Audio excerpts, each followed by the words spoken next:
Hola a todos, les saluda Luis Cardoce y bienvenidos a un episodio más de Dinero, Podcast y Negocios. En este episodio me acompaña Tatiana Gutiérrez, ella es periodista de la sección de finanzas del Financiero. ¿Cómo estás, Tatiana?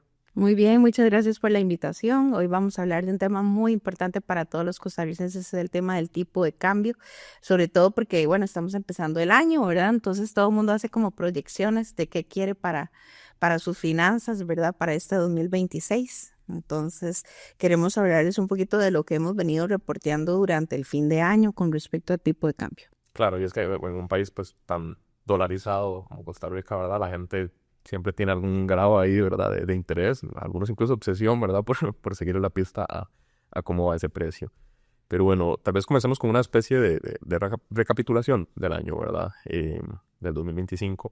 Fue un año, creo que generó bastante noticia en relación al tipo de cambio. A pesar, digamos, de que tal vez las variaciones que tuvo el precio no fueron tan fuertes como en 2022, por ejemplo, ¿verdad? Que tuvo ese momento, ese pico altísimo de 700 colones y luego una caída muy abrupta. Luego el 2023, que fue el año de caída abrupta como más fuerte del por lo menos esta administración o esta presidencia del Banco Central. El 2024 también unas caídas un poquito más moderadas. Este año, sin embargo, el precio fue durante gran parte del año bastante constante, ¿verdad? Sin embargo, sí generó algunos hitos importantes, ¿verdad? ¿Cuáles fueron esos hitos? Uh-huh. El hito más importante fue que, bueno, por primera vez en 20 años el precio del dólar cayó a 488 colones el 4 de diciembre. Entonces esto marca un hecho histórico en el comportamiento que se venía viendo en el precio del dólar. Obviamente una baja tan fuerte, digamos, asustó a la gente, pero en realidad si lo vemos en términos anuales, podemos ver que la apreciación del dólar apenas fue de un 3%, entonces tampoco al hacer un balance anual podemos decir que el precio del dólar bajó así para asustar, digamos, al mercado, al contrario, más bien se mantuvo, digamos, durante todo el año entre 500 y 515 colones y ese bajón que se dio el 4 de diciembre, que fue a 488 colones, igual fue algo estacional, digamos, por un exceso de dólares que ha habido durante todo el año. Y bueno, y eso también se presume que va a existir durante el 2026. Claro, y es que mencionabas las cualidades estacionales, ¿verdad? El tipo de cambio suele tener épocas, digamos, donde hay un mayor exceso de dólares y eso tiende a presionar el tipo de cambio hacia la baja, ¿verdad? Ahí hacia finales de año, pues está el pago de aguinaldo y un montón de pagos importantes que tienen que hacer las empresas que si están dolarizadas tienen que convertir eso en colones para pagar planillas, para pagar justamente los aguinaldos, etcétera. Y eso, ¿verdad? Tiende a ser como ese golpe más fuerte que se vio ese 4 de diciembre, pero bueno, como se dicen, en general el tipo de cambio estuvo en un nivel relativamente estable, ¿verdad? Siempre fluctúa.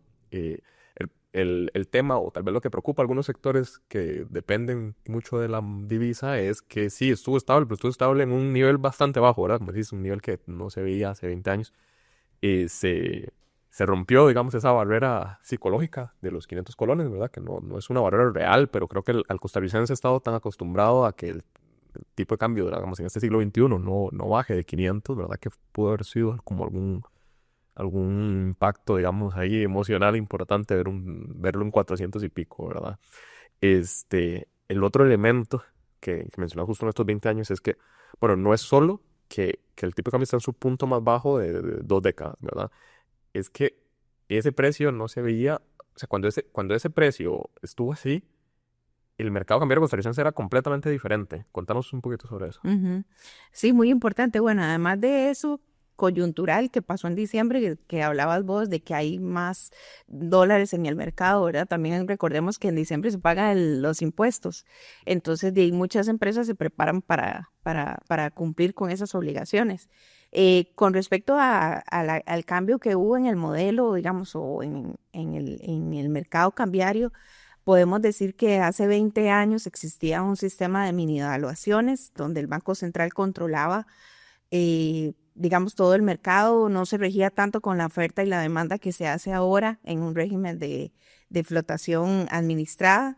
Entonces, ya prácticamente el Banco Central determinaba cuántos colones iba a bajar o a subir el tipo de cambio Y los mismos sectores estaban acostumbrados a que el sistema de mini evaluaciones hacía como, digamos, como más fácil predecir cómo se iba a comportar el dólar. A diferencia de lo que pasa hoy, ¿verdad? Que pueden haber más actores que intervengan, entonces haya una subida o una bajada, ¿verdad? Y que se rija más que todo por la oferta y la demanda, donde el Banco Central prácticamente lo que hace es dejar fluir el mercado. Claro, los mismos nombres, ¿verdad? De esos dos regímenes cambiarios lo delatan, ¿verdad? Mini devaluaciones, el Banco Central elige devaluar la moneda, y flotación administrada, el Banco Central deja que sean las fuerzas de oferta y demanda las que definan el precio. Y tiene esta trampa que es la parte administrada, ¿verdad? Que es el Banco Central tiene la potestad de intervenir en el mercado cuando lo considere necesario, ya sea para eh, suplir las necesidades del sector público no bancario, para realizar compras o ventas propias, básicamente eso es comprar o vender dinero de sus arcas, de sus reservas internacionales, y operaciones de estabilización, ¿verdad? Que este año creo que en compras por lo menos no hizo. Eso es cuando el Banco Central considere que el tipo de cambio está teniendo cambios pues bruscos o ¿verdad? Ajustes de gran magnitud que no responden necesariamente a las verdaderas fuerzas de oferta y demanda. O sea, se mete ahí a controlar un poquito la especulación. Justo con una de estas intervenciones o estas formas que tiene el Banco Central para intervenir es la de compra o venta de propia, que eso es para gestionar sus reservas.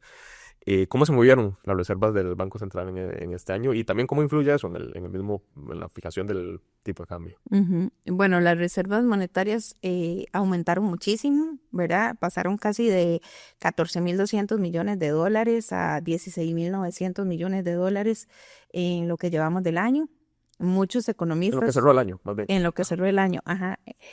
Muchos economistas, incluyendo Roxana Morales de la Universidad Nacional, que la entrevistamos para la nota que hicimos en El Financiero, nos decía que había una vinculación directa entre las compras que había hecho el Banco Central con el aumento en las reservas monetarias. Entonces, bueno, por ejemplo, el Banco Central hizo compras por 5.800 millones de dólares, ¿verdad? Durante todo el año. Ese es un dato importante que deja ver también cómo se movió las compras del Banco Central. Incluso, bueno, en una entrevista que le hicimos a Víctor Pérez, presidente de la Cámara de Exportadores, que la dio al dar a conocer la memoria anual y el crecimiento de las exportaciones durante el 2025, él decía que si el Banco Central no hubiera hecho compras, el precio del dólar hubiera bajado hasta 40 colones más, lo que para ellos hubiera sido catastrófico, ¿verdad? Porque sabemos que muchos de los costos que tienen los exportadores los tienen en colones. Claro. Entonces tendrían que haber asumido ese costo y bueno, y el precio del dólar los hubiera afectado en materia de producción. Y un cambio radical, digamos, en la posición de Cámara de Exportadores que han venido quejándose y han venido pidiéndole al Banco Central un cambio en la política cambiaria. Claro, como que suaviza un poco, digamos, la postura Suaviza la crítica, postura de ¿verdad? ellos, ajá. Porque bueno, el Banco Central justamente ha sido muy criticado por principalmente sectores, ¿verdad? Que se ven muy afectados por la caída del tipo de cambio, ¿verdad? Lo que dijo ahora Caix con esta ocasión es, ¿verdad? Bueno, si no hubiera comprado esa cantidad de dólares, probablemente el tipo de cambio hubiera caído bastante más. Eso es, ¿verdad? Porque básicamente hay un exceso de dólares bastante importante que el mercado privado pues tiene dificultades en absorber por su cuenta. Entonces, si el Banco Central dice, no, yo estoy viendo reservas, no compro eso, ¿verdad? Por una cuestión de oferta y demanda, el precio pues se va al suelo, ¿verdad? Parte de lo interesante del tipo de cambio, ¿verdad? Es lo difícil que puede ser llegar a predecirlo, ¿verdad? A calcularlo. Todos los años, igualmente, siempre se hace, nosotros en el Financiero reportamos sobre esos temas y las mismas entidades, los bancos, los puestos de bolsa, diferentes analistas financieros también tienden a hacer sus proyecciones de tipo de cambio, ¿verdad? Que es más o menos cuánto o de qué formas creen que se va a mover el tipo de cambio en el año. ¿Cuáles son algunas de las proyecciones que algunas fuentes te han comentado? ¿Qué se espera o qué podemos anticipar del tipo de cambio en este 2026? Bueno, depende de acuerdo a las entrevistas que hemos realizado en los últimos reportajes, se puede ver que más o menos se ve un tipo de cambio muy estable. Los economistas, Vidal Villalobos, Adriana Rodríguez de Acobo, la misma Universidad Nacional, estima que más o menos podría rondar entre los 500 y 515 colones el precio del dólar. Vale indicar que estamos en un año electoral, ¿verdad? Que mucho depende de lo que vaya a pasar con las próximas elecciones, quién sea la persona que va a ser el presidente de la República, pero ellos incluso dejan de lado el tema electoral y anticipan que el precio del dólar se va a mantener muy estable con un excedente de dólares como el que se reportó en el 2025. No ven sobresaltos, los normales de estacionalidad, ¿verdad? Pero no se ve como una subida ni una bajada en el precio del dólar. Otro de los temas que están tomando en cuenta es la cautela que ha tenido el Banco Central para controlar la tasa de política monetaria, que bueno, durante el año pasado pudimos ver que no hubo tampoco cambios muy abruptos en la política monetaria del Banco Central. Y esperan que el precio del dólar se mantenga más o menos entre 500, 515 colones. Igual hemos visto que es difícil predecir, ¿verdad? Exactamente. ¿Qué va a pasar con el tipo de cambio? Por todo lo que les decíamos, que ahora estamos en un modelo cambiario muy diferente al que teníamos hace 20 años, en donde la flotación administrada puede jugar un papel fundamental ahí. Claro, y además, uno también puede asumir que el lado de, digamos, de presiones alcistas que puedan subir el tipo de cambio, pues están, porque el mundo está en un momento de fuertes tensiones geopolíticas, ¿verdad? Y nosotros, al ser un país tomador de precios internacionales, pues si hay una escalada en algún conflicto que pueda encarecer las materias primas, pues eso se nos va a ver reflejado a través del tipo de cambio y a través de la inflación también. Sin embargo, ahí conectando un poquito con lo que hablabas de las reservas internacionales, pues el Banco Central tiene las reservas más robustas y eso también le permitiría, en caso de que lo considere pertinente, intervenir dentro del mercado cambiario para aflojar o atenuar una escalada fuerte en el precio, ¿verdad? Entonces también está como ese tipo de colchón, y tomando en cuenta la comodidad que ha demostrado el Banco Central con un tipo de cambio relativamente bajo y este colchón que tiene para evitar que suba, uno pues podría hacer una predicción, digamos, más o menos informada de que sí, pareciera que podríamos estar frente a otro año de estabilidad. Sin embargo, como decís, no hay una bolita de cristal con el tipo de cambio ni con ninguno de estos principales indicadores financieros, así que tampoco es santa palabra, ¿verdad? No, pero vale la pena tomar estas como variables en cuenta, ¿verdad?